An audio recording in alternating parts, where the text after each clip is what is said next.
You know that feeling when you ask your parents for a very specific gift and they get you some sort of no-name alternative instead? Take me, for instance. I asked for a new Apple Watch for my birthday, but ended up with some weird, cheap sham of a smartwatch instead. I'm sure something like that has happened to everyone at least once, and it's hardly a scary story on its own, but unfortunately, that's just the setup for my story. Even though it wasn't exactly what I wanted, I'm not the kind of girl to get my panties in a bunch over something so trivial. Plus, I didn't want to upset my parents. I knew they meant well. That's why I pulled myself together and performed an Oscar-winning performance of how happy and excited I was with the smartwatch I got. I even decided to give it a go, although I was pretty sure this thing would never function properly. However, the watch turned out to work out alright. In fact, it was shockingly good. It easily synchronized with my iPhone, even though I didn't think it was possible for a sham. I managed to download all the apps I needed, and the battery worked for way longer than any other smartwatch I've ever seen. It could go non-stop for several days in regular mode, and for about a week in power-saving mode. I also got myself a stylish steel magnetic band for it. At the end of the day, I was almost as happy with my gadget as I would have been with an actual Apple Watch. I ate, worked out, drove, listened to music, and answered calls with my smartwatch without a single issue. For several months, nothing unusual happened. At least I didn't notice anything, even if it did. But after a while, it started showing me some weird alerts every now and then. They seemed like system notifications from my different apps, which is why I didn't think much of it at first. My weather forecast app would give me very specific tips on how I should dress for the weather. My motivation app would suggest an activity that I just happened to be discussing with my friends. My productivity app would automatically add tasks that I needed to do but always forgot to set up. Weird, right? However, all those things were actually quite handy, so obviously I didn't really mind at all. But then, it got a whole lot more sinister.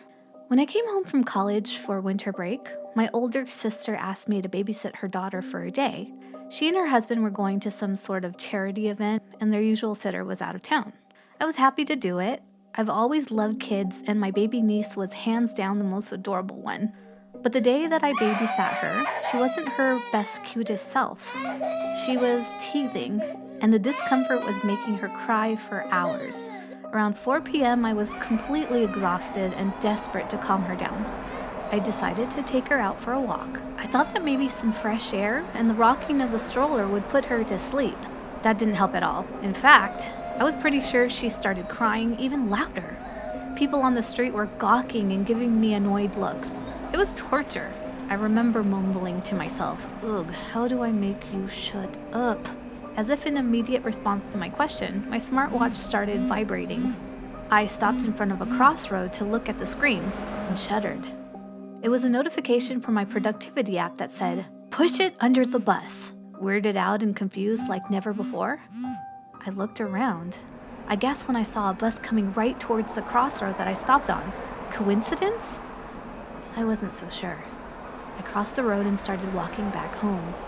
Whatever that was, it really creeped me out. I needed to get home where it was safe. I felt another vibration on my wrist. Cold and sweaty, I looked at it once again. "Just do it. You'll feel so much better," was the message that greeted me from my motivation app. At this point, I was freaking out.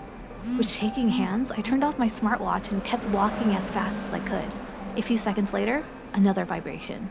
I looked at it with disbelief. It had turned itself on. I didn't know it could do that. I was so terrified that I felt an urge to get the thing off me immediately. But all of a sudden, the magnetic wristband wasn't unfastening. The more I tried to take it off, the tighter it became. At one moment, it clasped my arm so hard that I barely held in a scream and let go of the stroller for a second. The road was slippery, so the stroller slid down the pavement. I immediately forgot about my arm being in pain and rushed to the baby. Thankfully, the nearest car managed to stop right before hitting the stroller. I grabbed it and ran back to the sidewalk. The driver yelled some very choice words at me and drove away. And I was left shaking and petrified with my baby niece, safe, but crying hysterically. A few moments later, I realized the wristband had stopped gripping my arm, so tight as soon as I gave up trying to take it off. I didn't know what to think about all that, so I just tried not to. When I got home, I fed the baby and she finally calmed down and fell asleep. My watch didn't do anything disturbing for quite some time, and I actually managed to calm down for a little bit. I sat back and thought of a rational explanation for everything that had happened, and my brain easily found one. Looking at it now, I probably just wanted to find comfort and stop stressing out about something really creepy that I couldn't control. But back then I thought to myself, maybe someone hacked my watch and made it act weird to scare me, and the wristband just got stuck. I knew that I had to figure out what to do with all of this, but since the watch didn't say or do anything creepy for hours, I thought that it could wait. When my sister came for the baby, I didn't tell her anything. I didn't know how.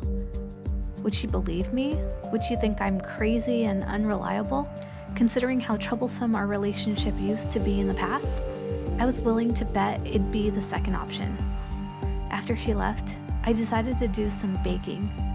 My old high school friend Sally was coming over to catch up, and I thought it'd be nice to make an apple pie. She got there before the pie was done, and she had a bottle of rose wine with her. I opened the bottle, and we went to the living room for a chat. As I was pouring the wine, Sally started pouring the details of her toxic on and off again relationship. At first, I tried to be supportive, but on the second glass of wine, I realized that Sally didn't come here to catch up with me. Her relationship with her boyfriend that I've never met was all she wanted to talk about. That was really annoying.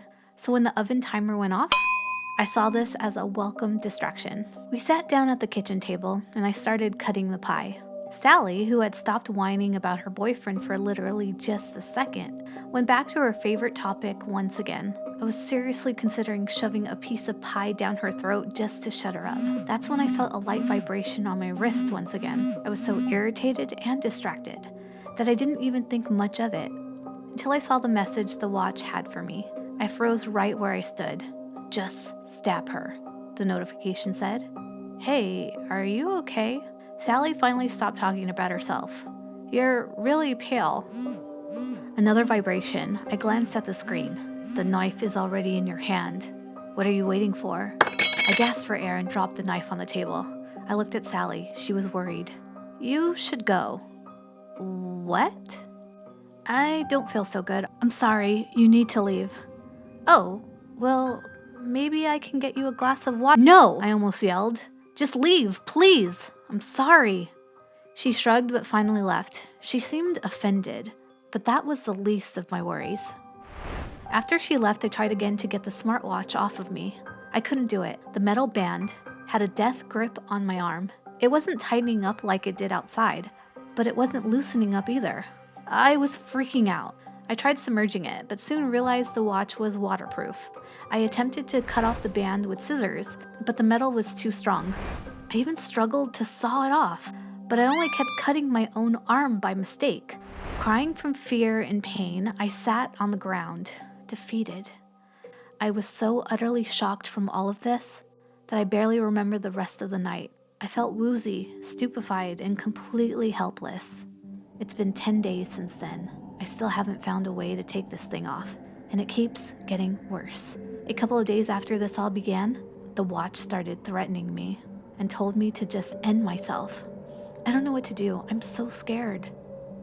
And I don't have anyone to talk to. I can't worry my parents like that.